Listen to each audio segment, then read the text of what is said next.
Farrik!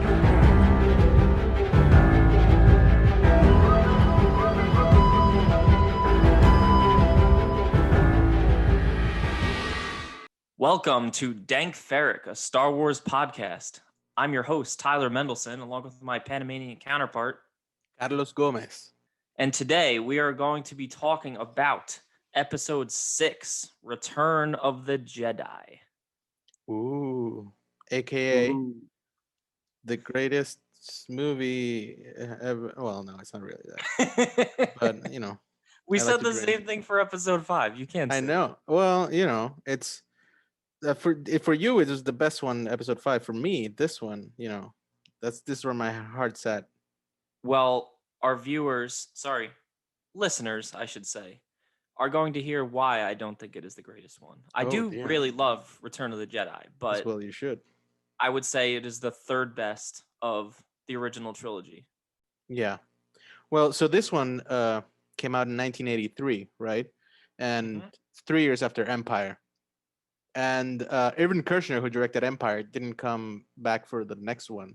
The next one, this one was Richard Marquand, was the director who Lucas chose.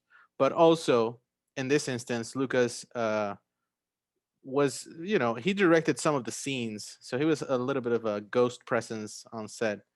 And when this started, the producer of the first two, Gary Kurtz, was starting to read the drafts and see the concept art and realized that he didn't want to, you know, his vision and Lucas's vision weren't aligned. So the guy who produced the first two movies wasn't around for the third one because he thought they were going a little bit too commercial, and he was trying to sell action figures, you know, rather than like continue the story. Lucas was, or no, Gary Kurtz, the Gary producer. Kurtz was. Yeah. He felt it got a little bit kiddier, which, you know, I resent because Star Wars is for Ewoks, kids. dude. Well, Ewoks are great. I don't know what you're talking about. Okay, so first things first. The movie originally was called Revenge of the Jedi. That was the original title. And at some point in the process, I guess, somebody told George, or George remembered that Jedis don't take revenge. Jedi do not take revenge. That is Right. the way of the Sith. So that title just contradicts itself. Sorry. Although he came around back in when he was doing episode 3. You know, Right. he got to recycle it, which is the third one of the other trilogy. Yeah. And even so much so that the title was in the trailers and in merchandising, like T-shirts and stuff. It was also on. It was right before the release, and there was literally like movie theaters with the name on the billboards, you know, that show like the titles above the movie theaters themselves. Oh, right. It's like now, playing soon, Revenge of the Jedi. Yeah, exactly. If you can get a like Revenge of the Jedi T-shirt, you're like pretty cool in some T-shirt cases. or poster, you know, Or and especially if you can get an original, like that's pretty badass. Yeah, that is pretty badass. But you know, for a selected few, that's pretty badass. And for the rest, it'd be like, okay. It's like one of those defunct things that because it's defunct makes it cool. Yeah, exactly. I mean, like everything. And so, you know, the movie comes out, the crawl starts, episode 6, Return of the Jedi. We hear that the Empire is constructing another dreaded weapon more powerful than the first Death Star. You know, we pan down, and what do we see? We see another Death Star. Not completed, though. Half completed. And, you know, we see the Star Destroyer panning over the camera just like they did in the original. And it's kind of like an elongated sequence when we start dropping hints that somebody important is about to come in, because, you know, first the Star Destroyer, then we drop with the transport ship, and then we get into the Death Star, and, you know, the guards are all like, oh my god, somebody's coming, inform the commander that Lord Vader has arrived. The music comes into full swing, and this is one of the great, like, I love this scene because I think it sets the tone right away when we see the general like coming up to greet Darth Vader, and, you know, he's like choking on his saliva, and he's like super worried. I think that's like a great setup for the intro.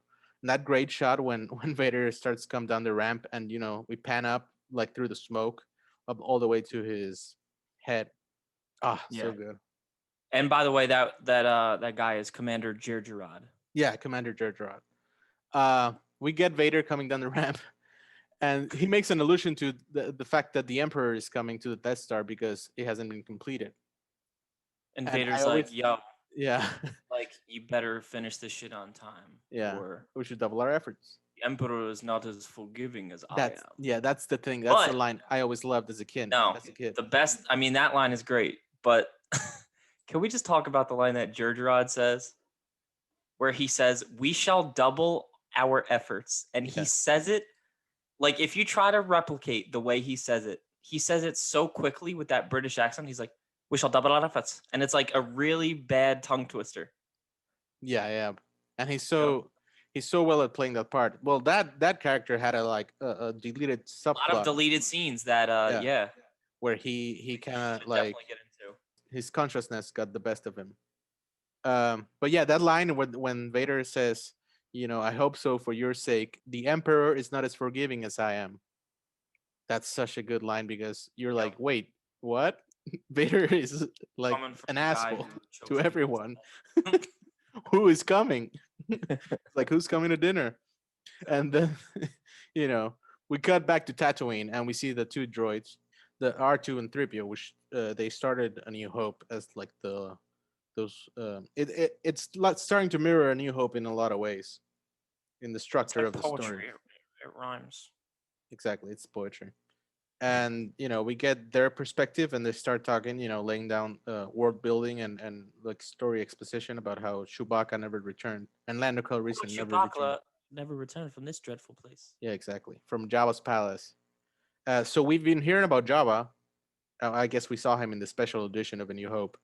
But the mythology around Jabba is that he's gonna get Han because Han owes him money, and All we're you just finally hear is, you see it in the crawl that this vile gangster, yeah. and you're like, who is this guy? You're thinking like Al Capone, and it's just a fucking fat, ugly slug. But that's so perfect though, I know because that a that's what lot of makes, gangsters are like that. Just like yeah. I gluttonous, mean, basically, it's just an over humongous, like exaggerated version of him. people with excess of everything.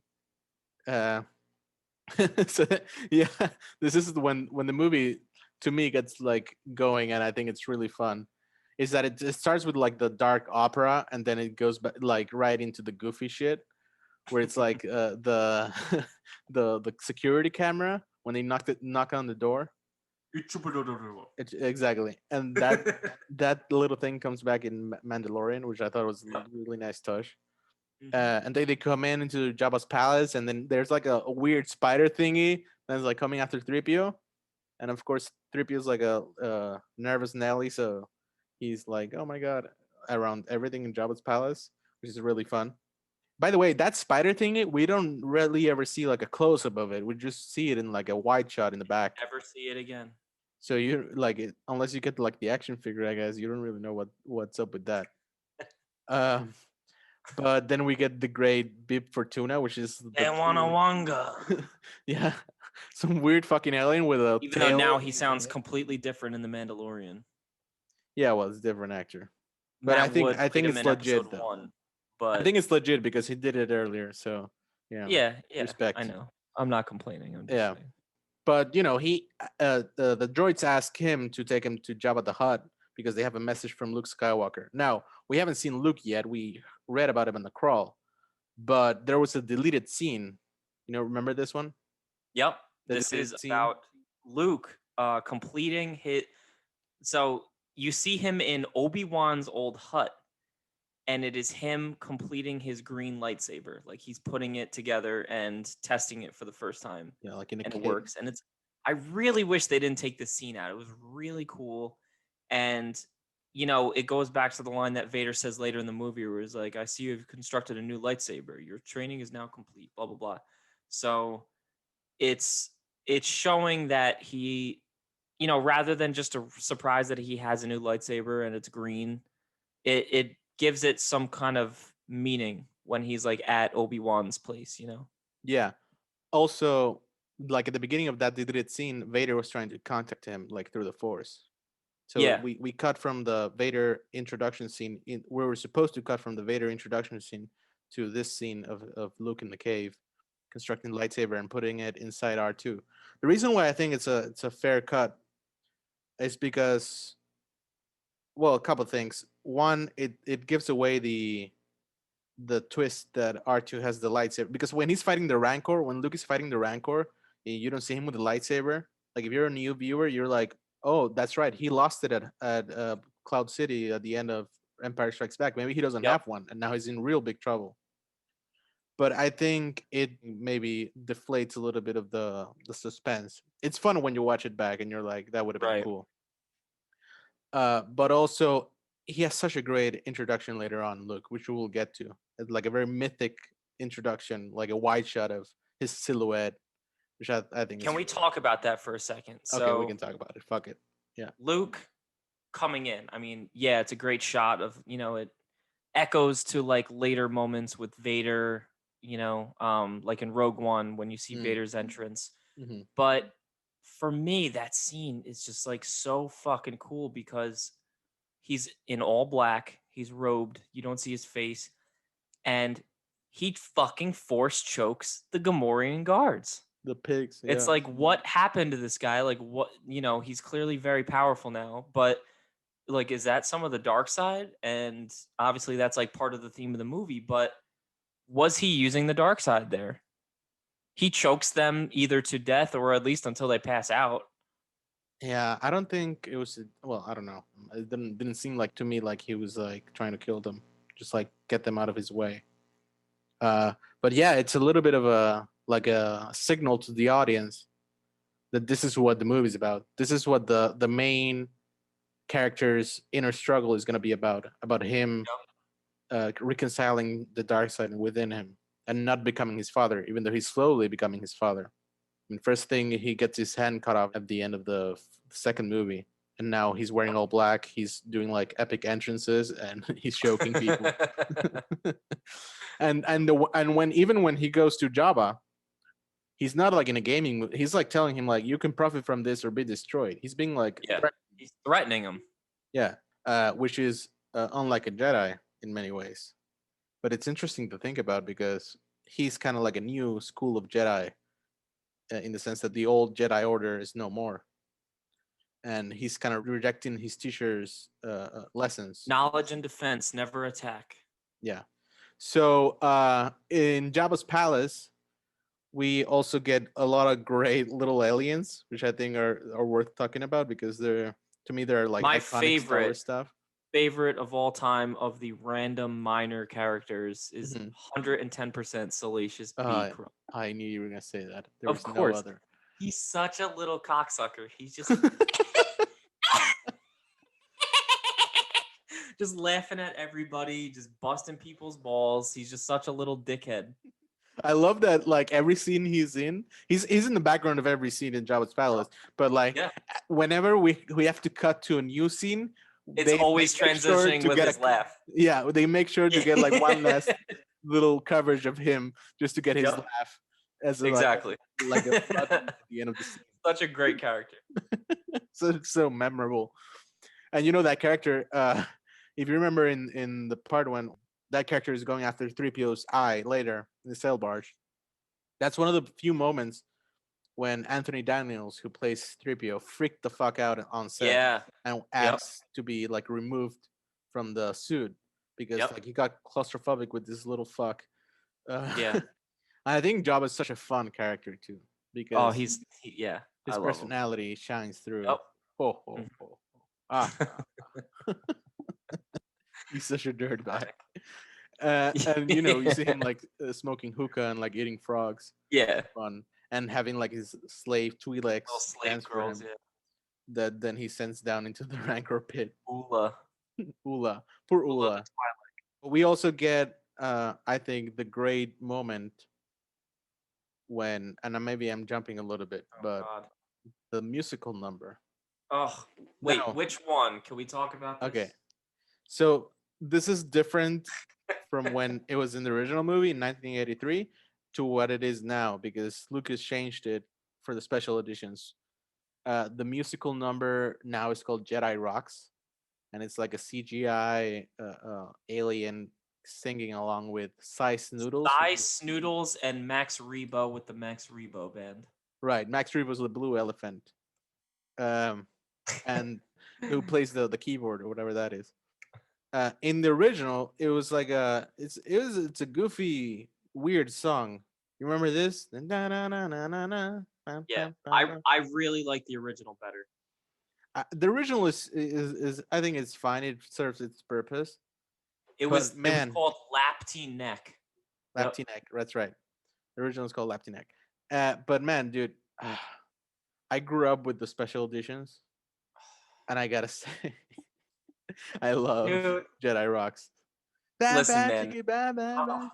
stop. Oh, it's so good. I swear, of all of the changes that Lucas made, this is the worst one to me. That to It is me, so jarring and out of place. Like you could that's why I just love it. see the CGI like mixed with the original, and it doesn't work at all. And Size Noodles is such a fucking like it's really jarring. It's too much.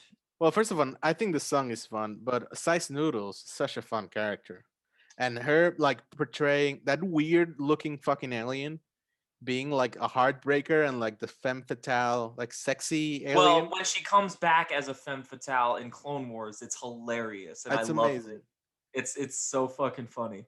But I think But it was even funny back in Return of the Jedi when like she's portrayed as like the sexy one, the sexy alien, and she's just like weird looking. And we see like the tonsils of the other singer with the yep. CGI shot. It's just greatness, I think. To me, like it's one of those moments that I will never forget of the film, because it's just it stands out, maybe in a negative way, but it stands out. The other guy who sings in it is Joe Yauza, Oh God. and he is fucking horrible. No, he's not. Yo, oh, ah! Yeah, it's great Terrible. shit. I love it. I love it. Gotta say, and it's a weird one though because It it's a what of all the things George decided to change. He was like, you know what I didn't like the original uh movie. Lapty neck. Let's do like a Wait, revamp. Carlos, guess Yeah. what the one thing that I actually like about that sequence is? What? Yes. Ula? Yes. Well, that's another thing about that scene.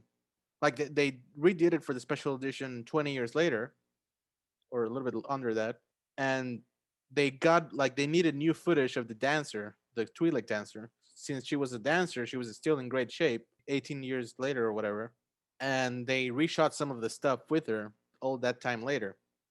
So there are new shots in the movie of the dancer that are like 15 years Yeah, apart but or so. I'm talking about Boba Fett. Oh, you're talking about Boba Fett? I thought you were meant Uma. There's like a bunch of extra shots of Boba Fett in that scene that they intermix just to I like think get that's more of that's a him little in the bit much. movie.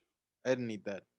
It's like him flirting with like the Twi'lek girls and just I think walking that's around. lame. It's funny. I think it's Well, of lame course. I because, mean, it's them trying to shove him in your face to like get more of him in the movie when they could have just made him like an original like better part. but you know why I think it's lame? It's because the new stuff kind of like sets him up to be like a cool character A because they thousand ask times better, like what he was supposed to be. they get him to flirt and shit, and you're like, oh, he's cool, and then they just kill him. So the outcome is the same. The setup is stronger, but Yeah, but I'm talking but about if the like outcome is the afterward. same, then the setup feels even more of a cheat. You know? True, but now in hindsight, we have Mandalorian season 2, and that Yeah, changes a lot. yeah, I guess. But in the context of this movie and the previous Yes. two, Look, I've always said Boba was always my favorite in the sense that like, I liked him for certain reasons. Like the armor was really cool. He has a mystique, about him that, he's very mysterious. You don't really know his backstory, at least up until this point. you do now. And, you know, I hated the way George sent him out, especially considering he was already sort of a fan favorite at this point. But, he was trying to tie up the trilogy, so he was just sort of like a loose end. Yeah. I, Also, I just wish it wasn't as pathetic as it was. He got beat by a blind guy. yeah, it's played for comedy too, where Yeah. when he Yeah. like his jetpack That's the fails worst and you part. get It's his not like a yell. cool It's like moment. It's just like ah! Yeah, It's like a pathetic, like whimpering in funny. jail. Yeah, Yeah. it's like General Hux or something. Yeah. And the burp when the Sarlacc burps him. Yep, the Burps. Sarlacc burp. Was that only in the special edition? We talked about this earlier. I don't remember. I think it wasn't. I I think can't it's remember. in there from the How do beginning. you feel about the special edition Sarlacc? I think it I don't looks like weird. that beak, man. I don't Yeah. like the beak. I mean, I don't mind the thing. So as I said, I grew up with the prequels and the special editions. So I didn't see the original ones till way Yeah. later. And Mm. the beak, the weird thing to me is not so much the beak, it's the fact that it's so inconsistent in between shots. There are some Yeah. shots where it's not there at all. And that's like in general about the special editions. You know the weird thing, like in A New Hope, when Ben comes into the movie and like they put R2 so he was hiding behind a rock in the Yeah. in the new, Like that just and that rock is in there, and then when we get cut to a different shot of R2 and the rock is meant to be behind him, the rock is not there anymore the because they rock forgot also to put didn't it even in. make sense. Like how would R2 get behind the rock? Yeah, the rock didn't make sense, but if you want to put a rock in there, put it in every shot the rock is meant to be in. Exactly. You got to And keep things consistent. You can't just exactly, throw and it they into didn't one even do that with the shot. Sarlacc. So to me, Yep. that's the weird thing about the Sarlacc. So yeah, we Jabba's palace is really fun. We get a message, a hologram from Luke that R2 is projecting into Jabba, saying that Luke is gifting Jabba the two droids as a token of his I gratitude. really love that part for C3PO being like, "You're playing the wrong message." Yeah, exactly. Like he's just like, "Are you kidding? Like this can't be true." Yeah, yeah, and he's bargaining for Han Solo's life, and then we get that great like whip pan shot of them like revealing Han and Carbonite Yeah. Great like on moment. the The wall, music which is is really great cool. there. And it's a really cool way to reintroduce them. I remember as a kid, I was like, "Oh my god, this is like so connected. The stories are so connected. It's so cool." Yep. Um, and then we get Luke coming in. No, first No, we get Leia. a Bausch, which Well, is Leia this disguised as yeah, a bounty hunter named it's out Bausch. of the bag. Leia, yeah, and fun fact, the actress who played the voice of Bausch, It's um, Bausch. is the same actress who played E.T. And when you know that, if you hear it back, you're like, "Oh wait, that does sound kind of like E.T. a Huh. little bit." I did not know that. Yeah, yeah, That is yeah, interesting. yeah. It sounds a little bit like E.T. And she comes in with Chewie, and at last we've captured the mighty Chewbacca. And they have this great moment when Bausch, aka Leia, is like trying to psych them out with the He's grenade. holding a thermal Yeah, detonator. and you get that shot that I'm sure you like of Boba Fett. Boba just immediately raising his rifle. Yeah, Yeah. and at the end, when all it's said and done, they kind of nod Ooh. at each other. Notice that, like Yeah. from Scum and scum villainy, to man. scum. Yep. And also, we get a reveal that actually Lando's in there with them. Which And I mean, that's like the worst disguise ever. It's literally just like a face covering. But like, do they know who the fuck Lando Calrissian is? Probably not. so, yeah, we also get this moment when Bausch, Leia, comes to put Han out of the carbonite. She Right. takes Han out of there, and she's explaining how he's blind now for a while at least. And Han is like, "Who are you?" And then she takes off the mask, and she says, "Someone who loves you." And I love that little line because it didn't click until later for me. Like when I was a kid, I didn't pick up on it. But that's the last thing Han heard. It's Leia telling him, "I love you," and he said, "I know." And then the next thing he heard in his like as far as he's concerned in his story in his continuity, the next thing he heard is like, "Who are you?" It's like somebody who loves you. Came right back for him. Yeah, and it's to him those events probably happened back to back because he was frozen. But then the next thing he hears, Oh, oh, ooh, ooh, ooh, ah, ooh. ah. And then the third thing he hears,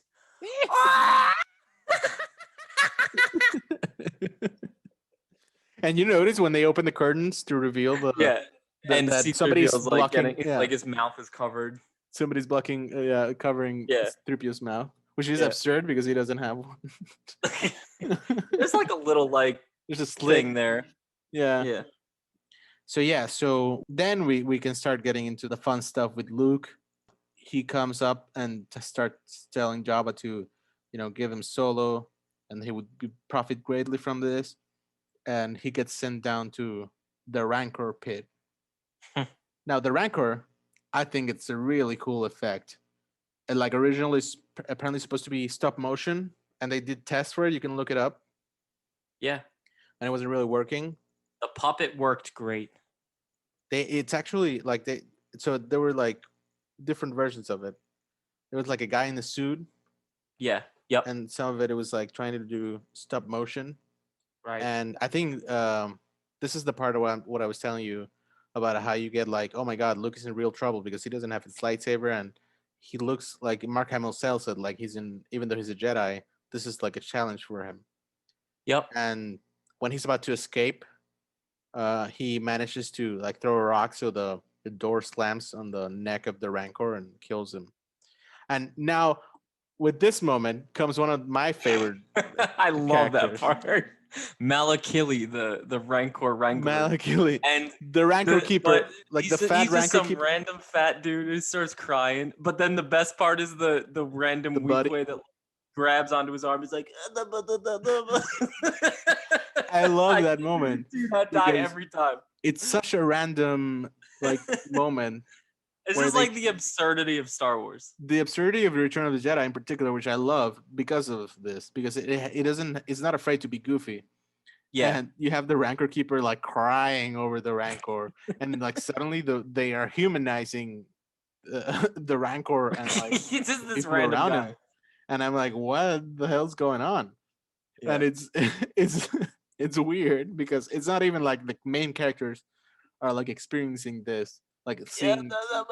Yeah, it's not like Luke is suddenly like regretting it Yeah, because yeah. he's looking at the guy really attached to the But Rancor. that's the kind of stuff that's world building, you know? Yeah. Otherwise we wouldn't get anything like this. You know, we don't understand the world of Star Wars if you don't have these wacky side characters that are, just doing their own thing. Because all of the sudden, now the Rancor, like you create a backstory for the Rancor in your mind, and it's a living thing because there was a Rancor Keeper, and it's a whole thing, and I love it because that extra acted the shit out of it. Which then Luke, when he gets captured by the Rancor, he has to go with all of them, with all his friends, and get taken to the sail barge in the middle of the Dune Sea, where they will suffer what was the line when they said like 1,000 years or however many years in the in the stomach. The definition of pain and suffering is you are slowly digested over 1,000 years. And we get that iconic moment of tang, tang, tang. Yeah, the Return of the Jedi. Hold on. It's at this moment that made me question. And it's funny because like I didn't even think about it the first countless times that I've seen this movie, but like upon growing older and having watched it so many times, you start to like think of like the little stuff like we've talked about in previous episodes. What the fuck was Luke's plan to save Han? Oh, this was the worst construed plan I have ever fucking seen in my life. Like, it required them to literally get captured and put to death just to make it happen. Like, how did he know that R2 was going to be around to give him the lightsaber? Like, why didn't he just bring the lightsaber with him in the first place? Why did he have all of them go there, get captured, and then everyone has to get rescued at the same time instead of just Han? Well, I think the reason for it is that it's really fun. I mean, I get it as like a movie perspective. I'm just saying, like, no, I get it. Realistic terms, like, what the fuck break was it down? Whatever I tell you, like somebody probably can't argue. He needs a new strategist, man. That's all I'm saying. I mean, it worked. He had the Force on his side. Ugh. What? You gotta follow the will of the Force, dude. Nothing.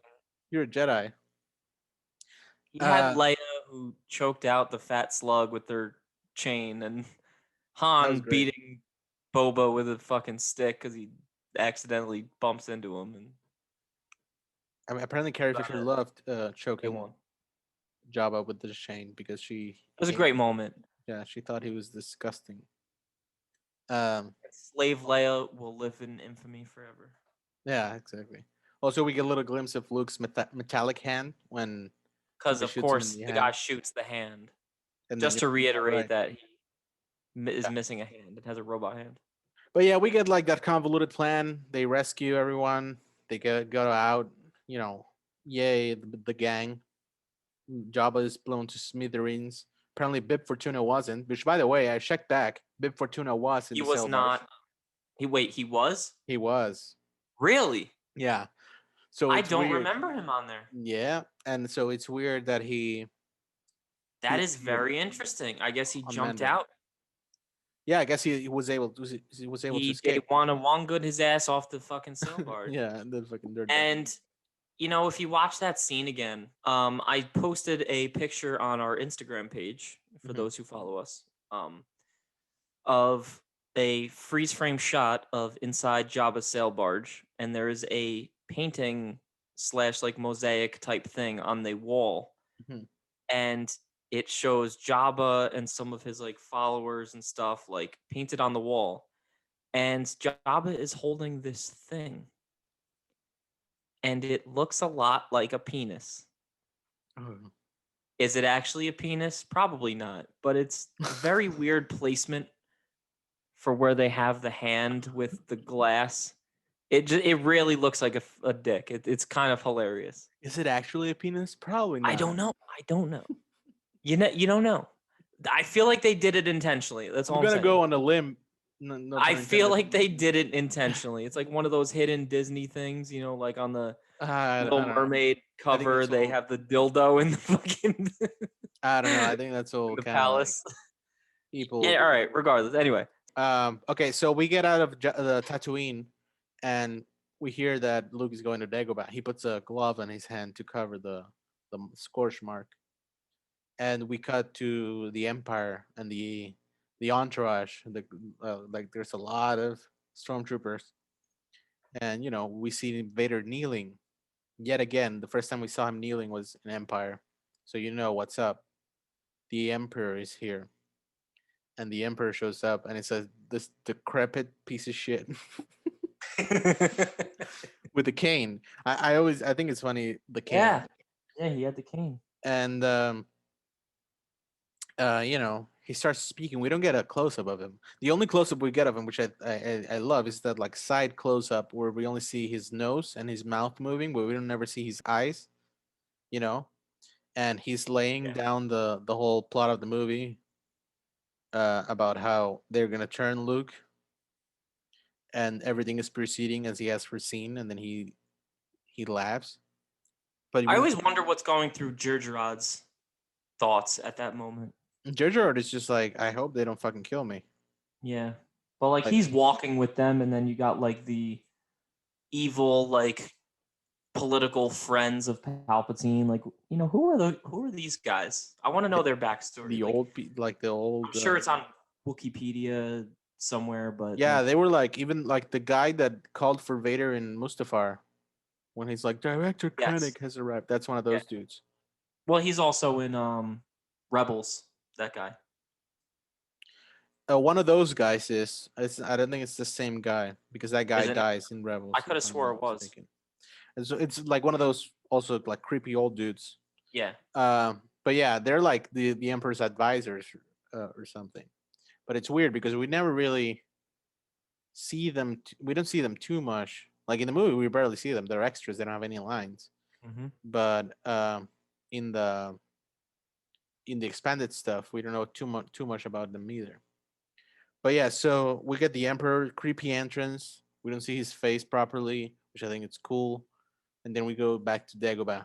Now Dagobah is in the movie because the director Richard Marquand really liked the addition of Yoda in the second movie in Empire, and he asked George and Lawrence Kasdan, who wrote it, who also wrote Empire, to have a scene with Yoda because he thought Yoda was cool. And Yoda is in his last leg, clearly. Like he's like cross-eyed Well, it's because the puppet crazy, wasn't like working. how suddenly he dies. I think he died mainly because He his gave job was himself to the done. Force. His job was done. Like he already trained the Last Jedi, Yeah. and Don't use that phrase, please. why? He is the Last Jedi. I know, and When gone am I, the last of the Jedi will I you be? know, but everything that happens afterwards, just It's with great. that phrase, the Last Jedi. Yeah. It, What are you I have, triggered by I it? have Do you think it's a PTSD from fucking slur? that. Yeah, You fucking bitch. fuck Ryan Johnson. So yeah, so this is a great scene, one of my favorite scenes where we see Yoda die and give like his last proclamation that there is another Skywalker. Yeah, Which of course he had to do it extremely dramatically. Like with his last breath, you can barely make out what he's saying. It's a great moment. John Williams music kicks in and it's just chills every time for me. yeah. Um, and then we got a scene with Ghost Ben sitting in Luke and Ben sitting in a tree. Uh, Sits on the log. and it's just like Alec Guinness showing up in his pajamas, being like, "Why am I still in this?" Uh, and it's also like one of those few instances where we get a backstory for the whole trilogy. Like this is the most backstory we got in the original trilogy about the prequels, Yeah, whereas Ben starts talking about how he thought he could train Anakin, yeah. and Luke calls him out on his bullshit over the fact that he never told him, and he said, From a certain point of "Yeah, view, it depends on your point of view," which is such a which is horseshit. very it's a very Yeah, Jedi thing though. yeah, It's also like Luke is retconning it because he's like he hadn't figured out the plot twist in the first one, or if he had, he didn't make sure to put in the clues. right. People don't talk about that enough. I think about the fact that Star Wars kept retconning itself. Yeah, They give the new movies a lot of shit because it's they just a relief that it worked. Like it made sense. yeah, it did. To be fair, it all locked into place. Yeah, Um, and this is the moment when we reveal that the other Skywalker is actually Luke's sister. And Luke's sister, in the original conception for the story, was not supposed to be Leia. It was supposed to be like when he conceived the movies as 9 parts. The sister was supposed to be shown, like in Episode 6, to be a different person in the galaxy, going through their own version of Star Wars, like training and everything. So like they were the twins were being kept separate, and they were all going through the same journey basically. Only one of the twins hadn't revealed themselves yet. Um, but it's at that moment Lucas thought Return of the Jedi was gonna be the last one, so he's like, we have to make it has to person be we somebody know. you know. And And who do you there's only know? one woman in all of Leia. all the films, so might as well make it Well, her. there's also Mon Mothma, but Fuck that was you. fucking There's only dumbass. one fucking main female character, There you go. and you had so you had to make it her. But the weird thing is there were love interests in the first 2 movies, so that's weird. But you know, it is what it is. It's part I of would Star say Wars. he was only a love interest in A New Hope. He wasn't a love interest in Empire. He Well, was they just like kiss it was a love and Luke is into triangle, it. but it was more of just like her using Luke as like a jealousy method for Han. Right, but the interest from Luke towards her was still there. Yes. So yeah. I just Towards want to the know, end it like, wasn't. Towards the end it so wasn't. But at the beginning when it was. Leia, when he tells Leia that they're brother and sister, she's like, I know. Somehow I've always known. It's like, Hmm. then why did you fucking make out with him? That's another weird thing. But also, if you want Ah. to get technical, the fact that she remembers her mother, that's one of the Now, my few. question is Yeah. here's the thing that always drives me crazy about this. Every time she says it and I'm watching it, I always think of this. It's like, is it one of those moments where she either A remembers her adopted mother? Is it B, she remembers through the force of, she just has these memories of her mother from when she was literally a fucking infant, like seconds before her mom died, Mhm. and just remembers her through that force connection? Or C, George Lucas just had no fucking idea and just completely like retconned it when he made her die like right away in the prequels. Well, it's C first of all. It's the fact that Lucas hadn't figured out the nitty gritty details of the backstory. But But Leia said that line before that movie came out. Why wouldn't he like make that more of a thing? what line? Like about her mother, like she knew her mother. Before what movie came out? Well, I'm saying she said that line in Return of the Jedi, Yeah. which came out before Episode 3 Right. when Padme died. Yeah. So I just want a little bit more of an explanation story Like, wise why didn't for they that keep line. Padme alive? No, like I don't want him to have to write around that line to Yeah. make Padme alive for just long enough for Leia to remember her, but like I want to know whether it was A or B. No, I think it like the canon story explanation is B, is the fact that she's As the hooked Force into the connection. Force. But that's like a cop out because the real answer is Lucas at that point didn't know for sure whether or not the mother was going to be. I mean, he I guess he assumed the mother was going to be alive at the end of the prequels. Yeah, But I guess when he got around to making them, it made more sense to kill her off because of what the story required, yeah, which I'm fine with because I think her yeah, death is really cool and symbolic, and it's yep, a great way to get Anakin further down that path. Um, exactly. but even like it, that's even a weird thing about like if you see interviews of Lucas and Lawrence Kasdan sitting down talking about Return of the Jedi and having story conferences. The story of the prequels that Lucas laid down was that Anakin was starting to act weird and that nobody would see him for a while. Like he had a wife, and at that point he hadn't figured out the fact that Jedi are not supposed to have attachments.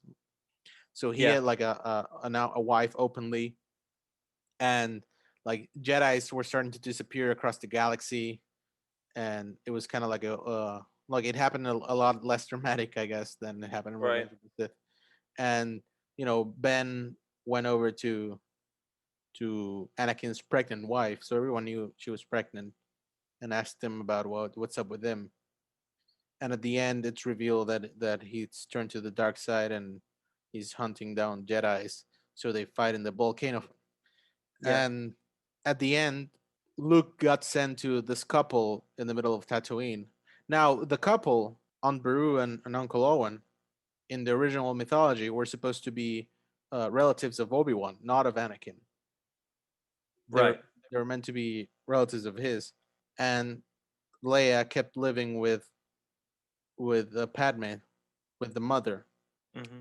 But yeah, so the point is, at that point, he thought the mother would survive, which is where that line comes into play. Right. I've seen it in the canon and like in books and comics that now she is like they try to make it seem like she remembers it through the Force.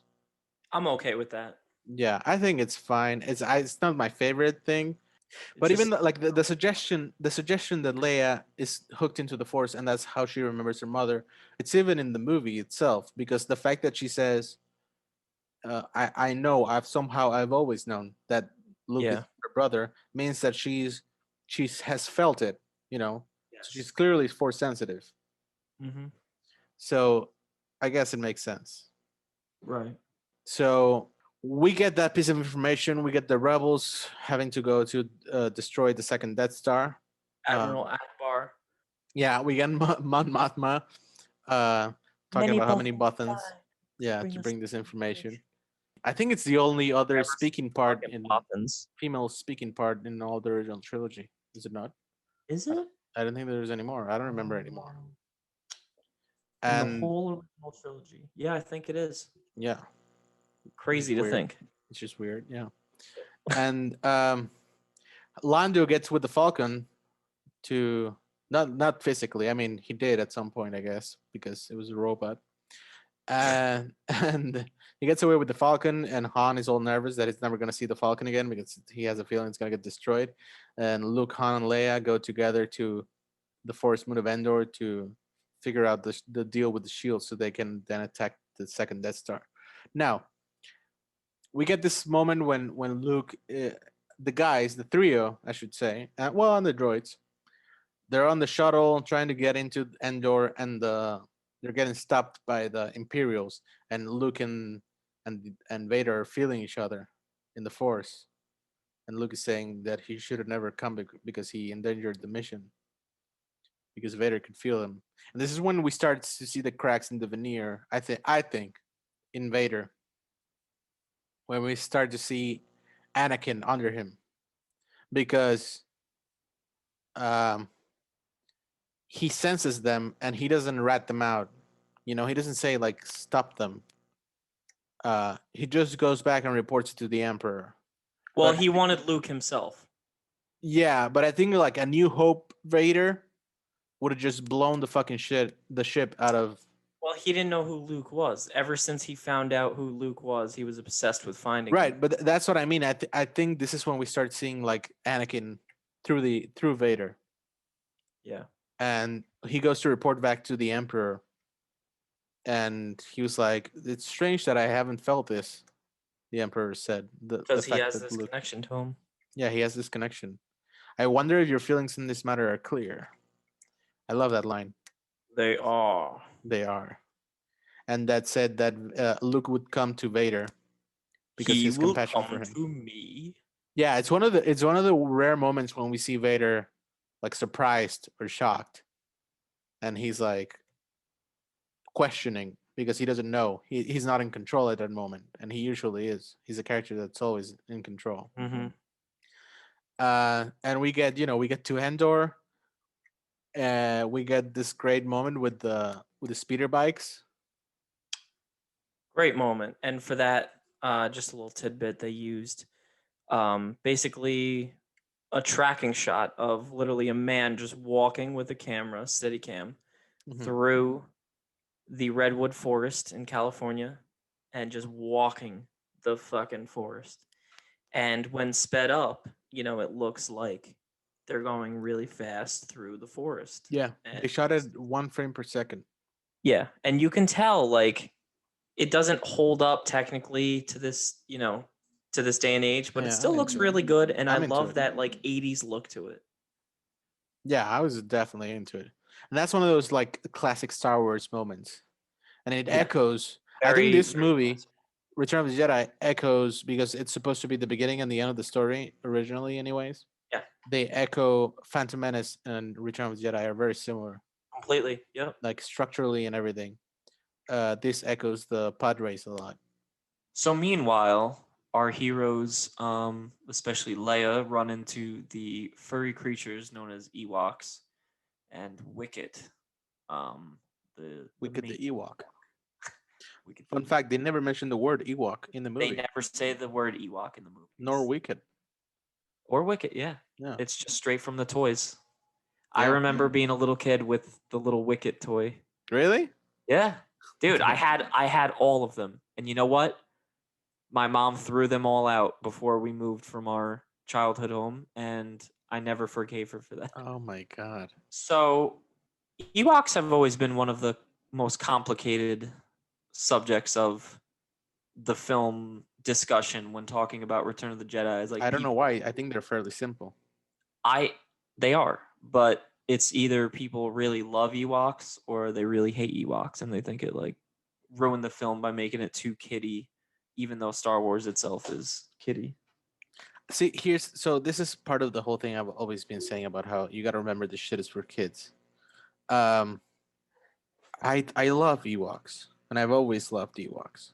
And the reason why I love Ewoks is when I watched them, I was a kid, and when I watched all of them, I was a kid, really.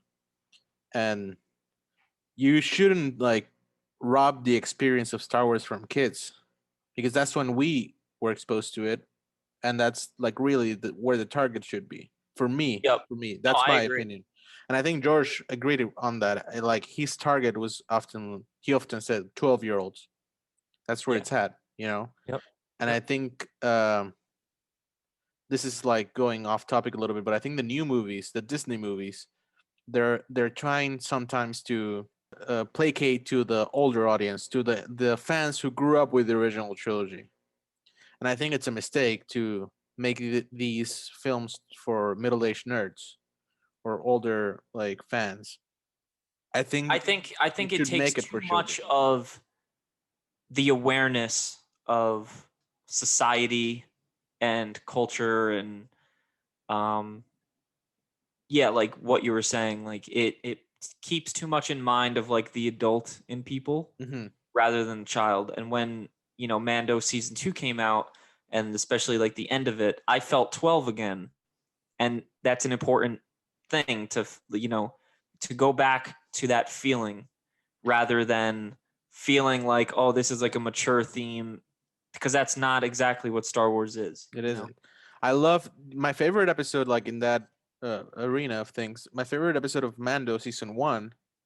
Well, maybe not my favorite, but one of my favorites, like at the time, was the second one in which he gets captured by Jawas and he has that Yeah. whole scuffle with the Jawas. I love that episode because it felt so much like A New Hope, Yeah. with that original tone and goofiness, and like I just laughed the whole way through like a Yeah. kid Yeah. because having those little creatures do their thing, it's just fun. Mm-hmm. And that's like one of the reasons why I'm okay with Ewoks, Because yeah, because it's what Star Wars is about. It's it's what funny Star little Wars is about. creatures. It's fun, and at the But end it of the also day, it's does a tell fairy a tale. theme. It's technology versus primitive, just Yes, the will to accomplish, yeah, you know. very much like on the wake of Vietnam as well, Yes. on purpose as a Absolutely. parallel to Yeah. what happened, which was Absolutely. the little guy being able to defeat the big one. Yep. And so the Ewoks are also cool. They're cannibals a little bit, aren't they? Well, I mean, who knows if they're cannibals? I would Well, I don't know definitely if they say eat they each ate other. they ate the stormtroopers. I know that is 100% fact because you don't see any stormtrooper bodies at the end of the film. You only see the empty helmets and costumes. Like And as they the captured Han, Luke, and Leia and all them to eat them, yeah, and then they just stopped because Luke used the Force and scared him with 3PO and they use the helmets as as as drums. drum sets. Drum set.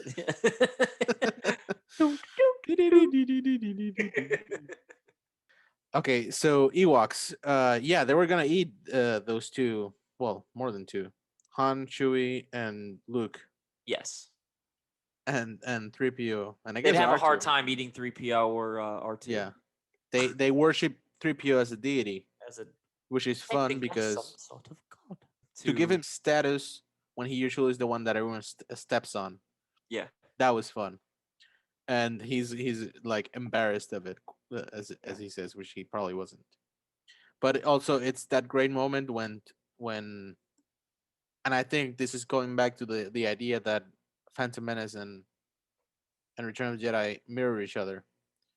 Um, I feel like Luke is becoming more and more like Qui Gon Jinn in the fact that he's like becoming the proto Jedi, the yeah. Jedi that doesn't necessarily listen to the Jedi Council, but just follows his instincts as the Jedi should, because they should uh, listen to the Force. Yep. Which in this case is as well with Luke, because his his teachers are telling him that he has to kill his father, which of course eventually he doesn't. He Right. decides for his own. And this is the similar thing when Qui Gon Jinn spares Jar Jar and tells him if he could take him with, because he senses that there's something more to him. Even though he seems useless to everyone else, he can tell that nobody's useless, Yep. and like every sentient being, every being in the galaxy has a purpose and a destiny. And there's a similar moment here with Luke when Han gets very impatient with the Ewoks and he just wants to like shoot them and like, Mm-hmm. uh, and Luke's like, no, no, no, wait, wait, wait. Yep. There's something to these guys. And to me, that's one of like the great stepping stones of him becoming like a really balanced Jedi Knight. Yep. Um, I love. Wait. I huh, love the one of my favorite lines from this movie. like as far as like comedic lines is Mhm. when 3PO's like, "We are now a part of the tribe," and then Han goes, "It's what I've always wanted." Mhm. Mhm. Yeah, and the little Ewok starts humping his leg. Remember Yeah. that? Then we get the great scene, and I say great partly because John Williams is the fucking man, and we're gonna blow him yet again. Um, This when podcast is just a John Williams yeah, blow fest. yeah, John Williams blowing session. Um, when the twins speak to each other, and they Luke reveals to her that she's his sister, and that Vader's their father, and that's the moment you refer to. I've known, I've always known, and the fact that he has to confront him. So Luke leaves to go to Vader, and Han shows up, and he's like, what happened?" And she just can't tell him because and she's just distraught, and he's kind of jealous of Luke. She's like, "Oh, you could tell him, but not me." And then he just leaves, and she's just like, left right there crying. And then he comes back. He says, "I'm sorry. Hold me. Hold me." Yeah, I love that moment because it reflects, to me, it reflects on the whole trajectory of Han Solo, on how he started as a guy who really didn't care, and you could see like that almost happened, and then he Which is went back. interesting to like look at his character in Return of the Jedi, which isn't really openly discussed much. Like how like the everything after Empire and like Han being saved. Hmm. Um like the journey his character has gone on Hmm. since he thought his arc was complete. Like what do you feel like he brought in Return of the Jedi that made it like a you know, Worthy. it Uh, continues forward and yeah. reaches its end state. Well, it's also funny because I don't think they knew what to do with him 100% Yeah. since they didn't know that whether or not he was going to be back. Yep. That's one of the reasons they froze him. But that's a good point. I think that's one of the, like, to me, that moment that I'm saying is like one of those moments that kind of furthers Han's character in the idea that he's becoming a family man. Yeah. He, like, in the mythic sense, he's kind of ready to become a husband or a father. He's kind of getting to that point where he's responsible. He's not a dirtbag anymore. Yep. I mean, he Um, wasn't a dirtbag. He just like looked after himself, right. He was selfish, and and now and he's selfless. he's becoming selfless. I mean, he did start to become selfless in A New Hope. Yeah, no, for sure. And in Empire, you could tell that still, like, he was that guy, and like that's sometimes he would show that he actually cared. Yeah. Um, and but the real solidification of his arc, the idea that Leia told him "I love you" and he said "I know," and at the end of Return of the Jedi is the opposite, where Yes. he said "I love you" and she said "I know." That's the moment when Han And really, it's a great point because it isn't just like a clever little twist of yeah, like, oh now he's saying it and she's saying that. yeah, Like it's actually showing like his character growth character transformation. Yeah. for sure, for sure. So even though people give shit over the fact that Han like didn't do enough in Jedi, I think he did do what he was meant to.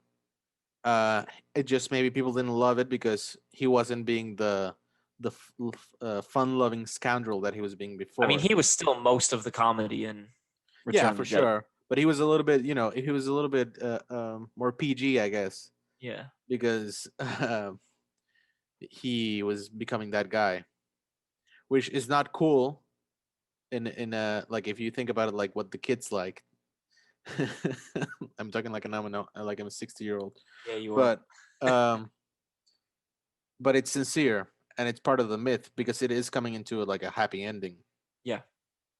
So we get this great scene in the hallway when Luke and Vader are talking, and Luke calls him father. He's kind of recognizing the Anakin inside of Vader, trying to draw him out because he feels there's still good in him. The Luke and Vader fight on the Death Star was definitely the highlight of the movie for me. It's the father son theme, just in general from Star Wars, has always been my favorite thing about Star Wars, and just the family dynamic to it, and the amazing theme of like Luke just throws away his weapon and says, "My father is the most evil man in the galaxy, but I refuse to fight and I refuse to kill him." And Because just I am a throws away his Jedi, weapon and like my says, father "I'm before going me. to love my father." And just like Dave Filoni was saying when he broke this whole entire saga down, he Hmm. said it all comes down to this moment from Absolutely. Anakin's failures from his life growing up, and because of Qui-Gon dying and him not having that father, he then becomes the father figure that he was meant to be and saves his son. Oh, so good. That's the moment. That's the reason, to be honest. That's the reason why Return of the Jedi is probably my favorite one. Yeah, and I would not contest that It's that argument at all. catharsis. It's Mm-hmm. that catharsis of seeing Anakin back Yep. and the ensuing sweetness after it, Yeah. celebration, the ghosts, um, just the idea that the galaxy was saved, and as corny as it is, the galaxy was saved by compassion and love. Exactly. Um, but it is corny, but it is Star Wars. It's part of the myth. And to me, that moment takes the cake as like the penult. I hate that they added. The no. Oh fuck! I remember us talking about that in LA. Oh no! I I don't. remember. Yeah. I I mean, remember people talking I about it don't when hate the it. Blu-ray was coming out, and people were talking about like they added a no at Return of the Jedi when he's about to save Luke, and I literally thought it was a meme on the internet. I thought it Yeah. was a joke, and then I realized it was real. I And don't I was like, "There's no hate it. fucking way." It's just like it probably would be better without it. No problem. Fuck, probably. It's way better without. There's We'll have no. our audience go back. You guys can let us know in the comment sections on Yeah. Instagram. So here's the thing: the available version, the current available version, Vader says no, no when he picks the When Emperor, he and I picks find up the Emperor and even throws people him down the people pit. who don't remember how it was before, they're I think for the most part they're okay with it, and I understand why you would be. But when you've seen the original version, for me, the silent redemption, the idea that you could see Vader's face through his mask, you could read his thoughts with him just moving his head back and Yeah. forth. Yep. I fucking love that. And it's like this moment where you're like, And just listening to do the something, music. do That something. would, And the fucking no just gives it away. yeah. To me, it's like, I no, think don't give me that. that's probably the best argument you could make against it. The way you put it is Oh, it's the silent motions that like he makes, yeah. like it gives off the expression that you want to feel. You You don't totally need to felt it. hear him say no over exaggerated like he does in episode 3. I'm pretty sure that's the same exact no they use too. I don't know. But But either way, oh, it's just I don't know. didn't love that. Yeah. Um, I gotta say, of all the Return of the Jedi changes, might be my least favorite one. But anyway, so yeah, so the universe is saved The Emperor is dead. by that. Is he actually dead? Well, we see the blue shit. So Vader throws him down the shaft, and we see the blue stuff. No. As a kid, I I always just wondered want what's to with the deal with wipe the the blue stuff. fucking sequel trilogy from my memory. Okay, okay. First of all, it exists and it's canon, and you got to deal with it. Oh my Okay, god. just putting it out there. Um, the fucking blue shit. Can we talk about the blue shit? What the fuck is the blue I thing think that? that was just because it's the exhaust port from the Death Star. Well, It's just there's an no effect. It clarification. had to make a cool effect. No, I I don't understand that, but I I wonder don't think what it it's any is. kind of magic. He's not using the force to like save himself. I don't think it's anything like that. I I think it's think just it cool might be effects though showing because like him combusting in the energy of the Death Star. maybe, but if you go into like the animated shows like Rebels and Clone Wars, there are moments when Sidious I do does. remember like when he's using like the cauldron with the Yeah, force he powers does with like Sith magic shit, and I do there's remember that that, blue but smoke. It looks very similar.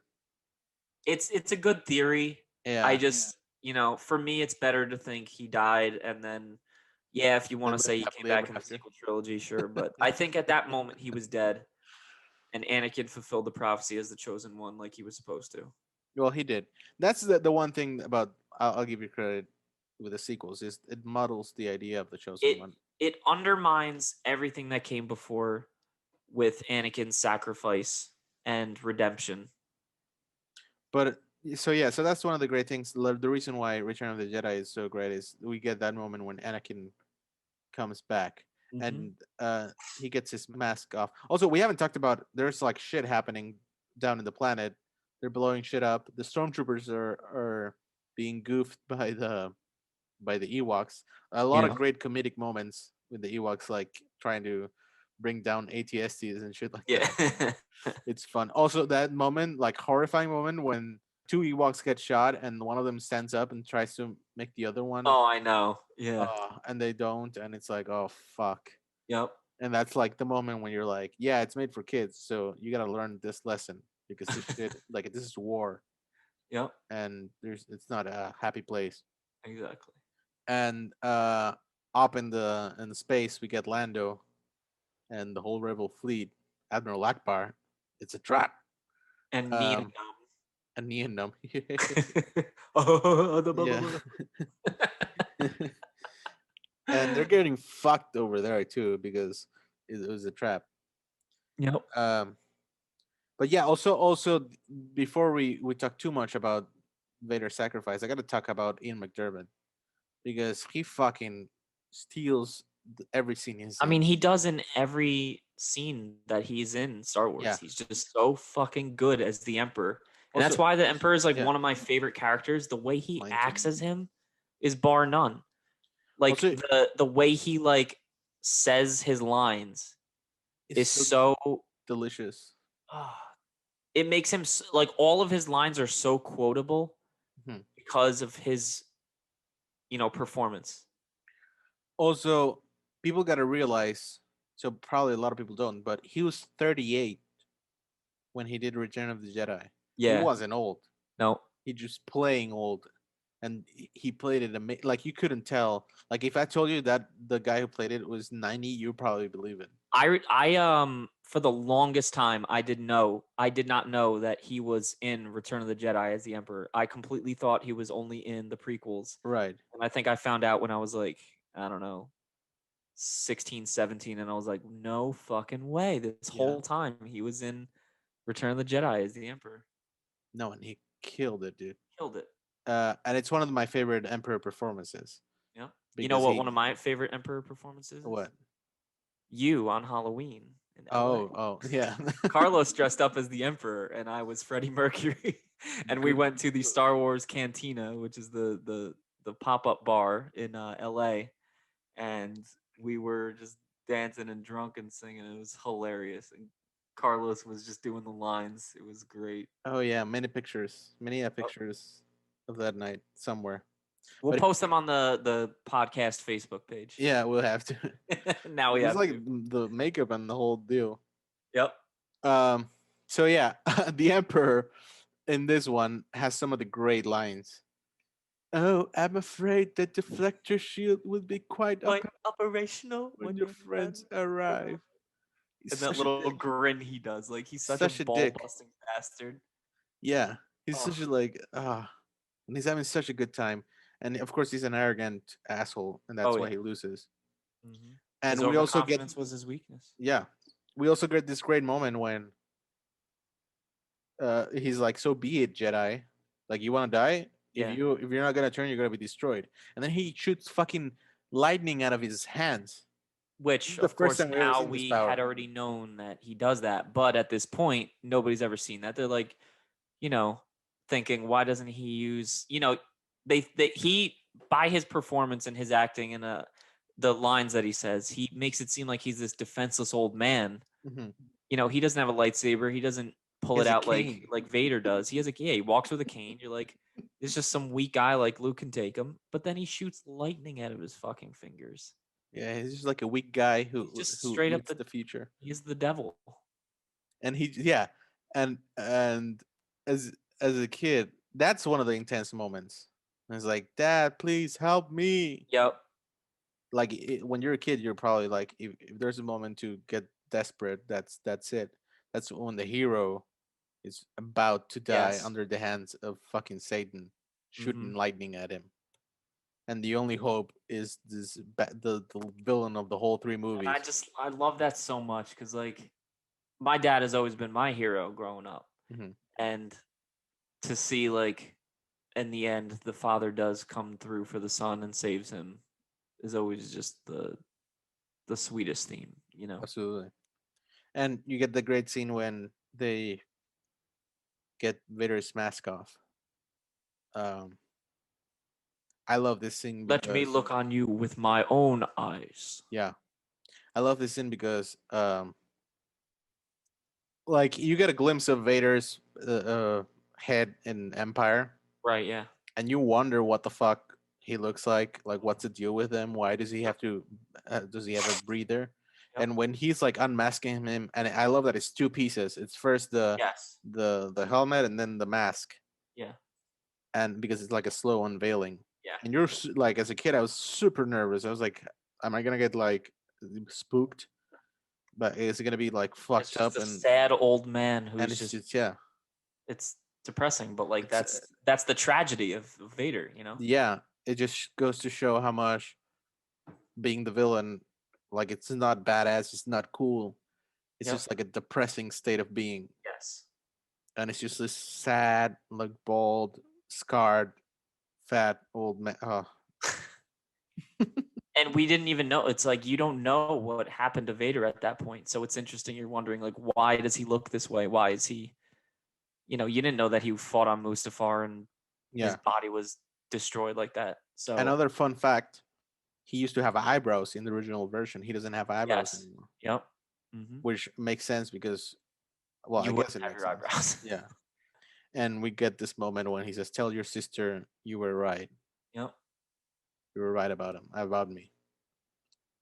And that's an important line, I think, because it's one of those things that, as complete and as perfect as the first, after original as the original trilogy is, and the first six movies, um, I don't feel like the Leia Vader relationship really got a proper conclusion. Yeah, like you wanted more just from like her realization that, you know, coming from the first film, Hmm. that this guy who was terrorizing her and threatening her and all this stuff Torturing her, is literally. her, yeah, literally tortured her, is her father. You know, the realization was more of like Luke is related to Leia rather than Leia is related to Darth Vader. And she barely reacted to that. So it's like, you know, obviously we got what we got because of the time limit and where the story was going. We couldn't really delve too much into that, but it is interesting to think because they did have a history together. And like, did Vader even know that Leia was the sister? Because he found out that Luke had a twin sister by his thoughts, but did he know that it was Leia per se? Probably not. Oh, that's a good question. I never thought about that. Yeah. Hmm. Um, And it's interesting to note that even Leia does not show up to Vader's funeral. mm-hmm. It was only Absolutely. Luke went to watch his father's funeral. And when the ghosts show up, she wasn't looking at She the doesn't. ghost. Yeah, she doesn't see them. But I would say that's like the one negative side to Return of the Jedi for me is like I wish Leia had more of a part in like after the realization. Hmm. Um, like I wish she was standing there with Luke to like look at the Force ghosts. You know, that would have been heartening because she knew Kenobi. She didn't meet Yoda, but she obviously knew Vader. Hmm. But then we have young Anakin show up in the new changes. Um, to the original trilogy. And what do you think about that, Carlos? About Hayden Christensen's ghost. So yeah, it used to be Sebastian Shaw who Yeah. originally played him, all cleaned up as like an older, cleaned up version of Anakin, Hmm. and they changed it. George Lucas changed it to Hayden Christensen, which was the young Anakin Yeah. from before he turned to Darth Vader. So Yeah. it's a weird thing to think about. It's like, what do you feel about it? Honestly, I like it because, well, first of all, the first time I saw the movie, he was there because the first time I saw it, it was in the DVD, and that's the first time they put Hayden in it, Mm-hmm. and I already seen the prequel. Well, I'd seen episode 1 and 2, so I was like, oh, that's Anakin. That's cool. That makes sense. To me, it made sense. I've seen the Sebastian Shaw version since, and I get, of course, I get why he was there because he was the one who played Anakin for those brief moments. Yeah. But when you're thinking about it in the context of all of the films and the whole saga, Right. I think this is like similar to how Ian McDermott was put in Empire in the hologram. I think it makes sense for the continuity for it to be the other actor. Yeah. For me, I was always like on the fence about it. Like I understood sort of like, in the way of it like tying into the prequel trilogy and like really bringing it all together. Yeah. Um but then I was like on the fence cuz saying like, "Oh, well, you know, he became Anakin again after he was Darth Vader, so shouldn't it be older Anakin no matter what he looks like?" But then so recently I actually watched it probably like a week ago, and I was Mhm. watching it with my favorite person ever, and this is someone who lost their father, um and she said no, it should be Hayden Christensen and the way Mhm. that George Lucas made it, because when someone dies, you think of them in their best Mhm. state, what they look like when they were at their highest point. Yeah. And that was Anakin in his best Jedi state, Yeah. what he would want to be looked as and remembered as. And I think that really changed me completely, like my perspective on it. Mhm. And now I like completely agree on that. No, that's great because it is the moment that Anakin was the most Anakin, for lack of a better term. Yeah. It's how Obi-Wan knew him, it's how Yoda knew him, and it's how he knew himself. And also, if you think about it, mythological terms, Darth Vader thinks of Anakin as like in the third person. He speaks about him in the third Yeah. person. Yep. Obi-Wan says, "When that happened, the good man that was your father was destroyed." Yeah. He talks about Anakin and Vader as in they were two people. Like when Darth Vader showed up, Anakin died, Yep. and Darth Vader saving Luke meant the resurrection of Anakin, which is of Exactly. course very biblical when you think Yep. about him being the chosen one. Mhm. So it makes a lot of sense. It always made sense to me that it was Hayden, and I Yeah. gotta say also I love the celebration music that was The added, new one. the new one, because it's, as I say, it's the one I grew up watching, Yeah. and it felt very triumphant, especially since they show the all the planets that were added, like Coruscant and Naboo Yeah. I and think it fits well with Tatooine. that. I It really made like it both. feel more like the culmination of Yeah. the whole Yeah. saga instead of just this small story. I agree. I really like both of them. Yeah, more hope. Honestly, I think it could go either way for me. Really, But I you thought you know, were I jumping up. I think Yub Nub works excellent as Endor only scenes. So like what they originally showed. Yeah, I no, for think sure. for showing the other planets, it doesn't work well because the Ewoks aren't on those planets. Thus, Yub Nub would not be playing. Yeah, It wouldn't sound so tribal and celebratory in that way. it should sound more galactic. Yeah. It's more like the sound that John Williams has always had with Star Wars, Right. and it does feel like a proper conclusion when you see that last shot of the family portrait shot when they're all staring, like pointing to the camera, and they're laughing, and Lando's clapping in the background. Yeah. uh, and the No, my iris. my favorite is Wedge and all the awkward ass rebel pilots like dancing with the Ewoks, but like they're literally just like moving their hips, like they look like complete nerds. Just Yeah. Also, we've talked about the original trilogy. We haven't talked about Wedge. He's the only secondary character pilot that's been in all live three, all three battles. Yep. and he's Ewan McGregor's uncle, the actor. Uncle in real life. Yep. Yeah. But I was just gonna say, when we see that little final shot and we iris, and we see Richard Marquand as the director, to me, there are very few endings in movies and TV, whatever, that are as perfect as that ending, because it to me it's completely fulfilling. It just wraps it up perfectly. There's no lingering anything. It's just a happy feeling. Mhm. It leaves you hopeful, which is what Star Wars is all about. Yep. I just love this movie. I gotta say, when I went back to see the original trilogy, the one that I was most anticipating was always Jedi. Yeah. It had all these moments of like payoff and catharsis. And it's Mhm. similar to Revenge of the Sith in that way, in the fact that it keeps like just payoff after payoff of like everything that's been set up in the whole trilogy. Yeah. What do you think? What is your overall? It's the perfect end to a saga. Um, there doesn't need to be anything after it as far as Star Wars goes. Like Mandalorian doesn't count.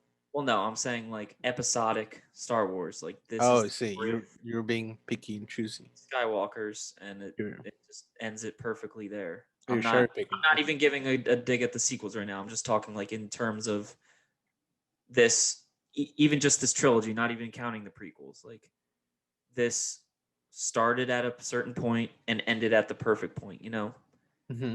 And I felt fully fulfilled as a kid, and even to this day, of like how this film wrapped up everything, and the the way that they handled Vader and Luke was just probably the highlight of all Star Wars.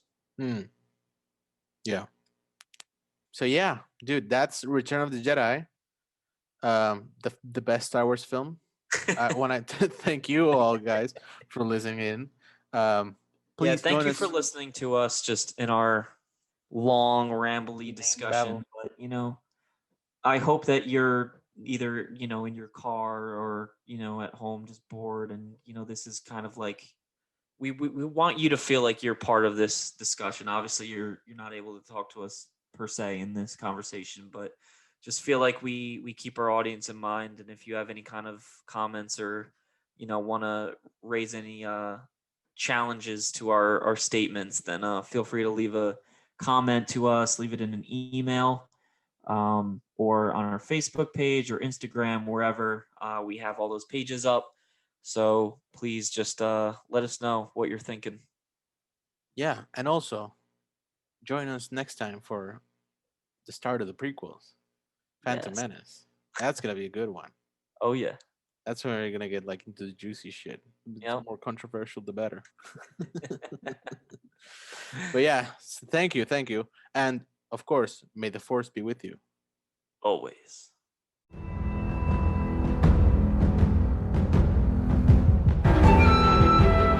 Dank Farrik.